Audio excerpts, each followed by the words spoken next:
Bonjour mesdames et messieurs et bienvenue dans ce nouveau FPL Show. Tous les matchs n'ont pas pu être joués et vous avez peut-être eu le temps de faire les quelques changements nécessaires pour aligner une équipe solide avant cette 22e journée. On va justement revenir avec vous sur les joueurs qui ont marqué des points le week-end dernier.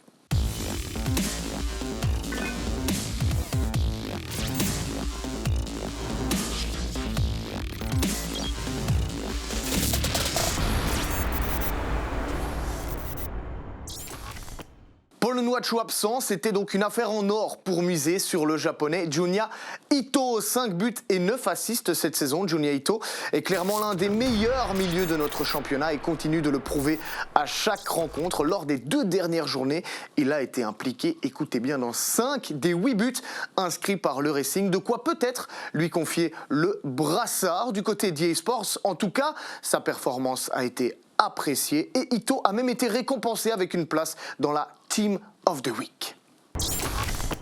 On ne le dira jamais assez, il est important de bien choisir sa défense. Et du côté des Buffalo, il y en a un qui a déjà marqué à 4 reprises cette saison. Un nouveau but face à Courtrai pour Castro Montes, donc, qui n'avait plus trouvé le chemin à défiler depuis le 23 septembre contre Anderlecht. Avec ce regain de confiance, on imagine qu'il voudra confirmer au Pays Noir.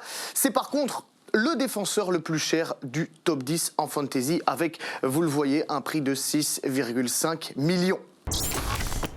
Lui aussi a connu une période de disette et n'avait plus marqué depuis le 28 novembre. Mieux, il n'avait pas inscrit 2 buts dans le même match depuis le 8 août, où il en avait planté 5. Évidemment que vous voyez de qui on veut parler. Michael Frey, bien sûr, qui n'est pas passé loin du statut de MVP de cette 22e journée avec ses 13 points. Après un doublé rapide face au Carolo, c'est désormais à Ostende et sans Blessine que Frey tentera de dépasser Denis Undav au classement des meilleurs buteurs. Et puis on finit avec la belle surprise de la semaine. Un doublé à seulement 20 ans et à la Guelamco Arena en plus. Un rêve pour Dylan Mbayo. Le jeune courtraisien a marqué des points auprès de son coach et on imagine qu'une 4e titularisation lui tend les bras. 4 millions seulement, c'est un joli pari à tenter pour la prochaine journée. Et puis juste pour le plaisir, revenons une dernière fois sur ce but inscrit dans les toutes dernières minutes. C'est pas mal ce ballon, ils vont marquer, eh bien oui. La voilà l'égalisation. Alors qu'on vient de rentrer dans les arrêts de jeu, je vous faisais état des chiffres par rapport à tout ça pour Gand.